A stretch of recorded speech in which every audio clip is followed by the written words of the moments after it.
एक पत्र है।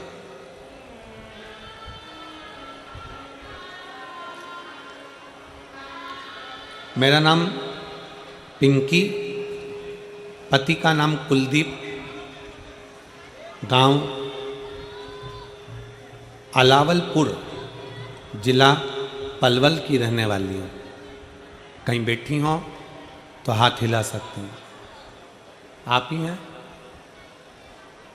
इधर एक चोंगा लगाओ, माइक की आवाज़ नहीं जा रही है इस साइड में। उधर माइक वगैरह लगाइए, आवाज़ नहीं जा रही। या कुछ एक आध बक्से का मुंह उधर कर दीजिए। मेरा नाम पिंकी, पति का नाम कुलदीप, गांव अलावलपुर, जिला पलवल की रहने वाली हूँ। मेरे बेटे का नाम हर्षित है, जिसकी आयु 2 साल की है। गुरुजी, मेरा बेटा 6 महीना का था तब से मेरा बेटा देख नहीं सकता था। उसकी आंखें ऊपर की ओर रहती थी, वो देखता नहीं था, वो देख नहीं सकता था। हमको बाद में समझ में आया कि मेरे बेटे की आंखें नहीं हैं, वो देख नहीं सकता। गुरुदेव, डॉक्टरों को दिखाना प्रारंभ करा। बच्चे को लेकर हम हॉस्पिटल गए और डॉक्टरों ने कहा इसकी जांच होगी। और गुरुजी, हमने मेट्रो हॉस्पिटल में जांच कराई। डॉक्टरों ने कहा कि इसे कभी दिख नहीं पाएगा। जब मेट्रो हॉस्पिटल में जांच करी गई तो डॉक्टरों ने कह दिया ये बच्चा कभी नहीं देख सकता, इसकी आंख की रोशनी कभी नहीं आएगी।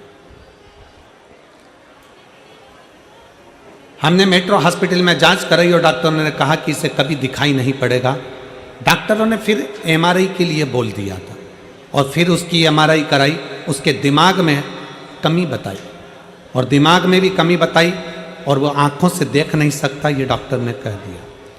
जब वो 6 महीने का था तब से लेकर 2 साल का हो गया, तब तक वो देख नहीं पाया। गुरुदेव, फिर हम उसको पलवल लिया है और पलवल के प्रभा आई केयर हॉस्पिटल में जांच कराई तो उन्होंने भी कह दिया कि ये बच्चा कभी भी देख नहीं सकता, इसकी आंख की रोशनी नहीं है। हम बड़े दुखी हो गए। बच्चा 6 महीने का था तब से इलाज कराते कराते 2 साल हो गए पर बच्चा देख नहीं पाया। हमारी दीदी ने बताया कि सियोर वाला गुरुजी कथा करता है, टीवी पर आती है। कुबरेश्वर बाबा का नाम लेकर वो कथा करने बैठता है और बाबा की कथा करता है। हमारी दीदी ने कहा कि एक काम करो कि मैं सीहोर जाती हूँ और वहाँ से रुद्राक्ष लेकर आती हूँ। अपन ने सारे डॉक्टरों का इलाज करा लिया, दिल्ली दिखा लिया, परवल दिखा लिया, और भी जगह पर तुमने टेस्ट करा लिया, इसकी आँख की रोशनी है ही नहीं, तो अब सीहोर चलते हैं। मेरी दीदी सीहोर चली गई। हम इतने दुखी थे कि हम सीहोर भी नहीं जा सके क्योंकि बेटा और बेटे की आंखें नहीं। मेरी दीदी सीहोर गई, वहां से रुद्राक्ष लाई, कंकर की पूजन कर कर एक कंकर को उठाकर लेकर आ गई। हमारी दीदी ने हमसे कहा कि टीवी के सामने आसन लगाओ, इस बच्चे को वहीं पर बिठाओ और साथ में रुद्राक्ष का जल शिव जी को चढ़ाकर वो जल इस बच्चे की आंखों में भी लगाओ और इसको पिलाओ। पशुपतिनाथ का व्रत बताया, वो हमने करना प्रारंभ करा। पशुपतिनाथ का व्रत करते करते हमको समय हो गया और 5 व्रत पूर्ण हो गए। गुरुदेव, हम रुद्राक्ष को तांबे के कलश में गलाते, शिव जी को चढ़ाते। आपकी जितनी कथा आती हम बच्चे को टीवी के सामने बिठा देते और टीवी के सामने उसको कथा सुना देते। बाबा, आज मैं बाबा को धन्यवाद देने के लिए आई हूँ क्योंकि मैंने सुना था कि पंडाल में बैठकर जो मांगा जाता है वो बाबा देता है। आपकी कथा हमारे नज़दीक में नहीं हो रही थी, तब कोसी में अग्रवाल जी कथा कराए। हम कोसी अपने बच्चे को लेकर पहुंच गए। आप कहते हो कि पंडाल में जो मांगा जाता है वो 3 महीने में पूर्ण होता है। गुरुदेव, मेरे बच्चे को मैंने कोसी के पंडाल में कथा सुनाने के लिए ले गए। हम अपना ओढ़ने का साधन, बिछाने का साधन, पानी की बोतल, खाने का सामान सब लेकर पहुँचे और बच्चे को हमने कोसी की कथा पंडाल में बैठकर सुनाई।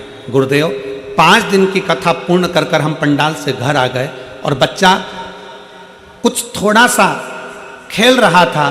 खेलते खेलते बच्चा नीचे गिरा और गिरते से ही उसकी आंखें वापिस आ गई और बच्चे ने देखना प्रारंभ कर दिया। मैं बाबा को नमन करने के लिए आई हूँ अब मेरा बच्चा देख सकता है गुरुदेव, मैं बाबा को यहाँ प्रणाम करने के लिए आई हूँ। कहीं बैठी हो?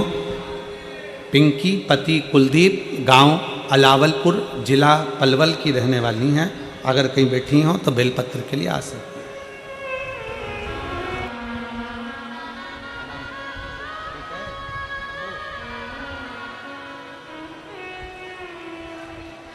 कैसे हो?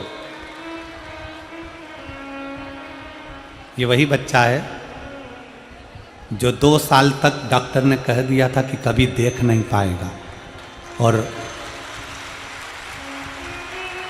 भगवान शिव की कृपा से, बाबा की कृपा से इस बच्चे ने 6 महीने का था तब से इसकी आंखें नहीं थी, 2 साल तक हो गया था तब तक आंखें नहीं थी, और शिव जी ने कृपा कर कर इसकी आंखें वापस दे दी। एक बार जोरदार ताली बजाकर।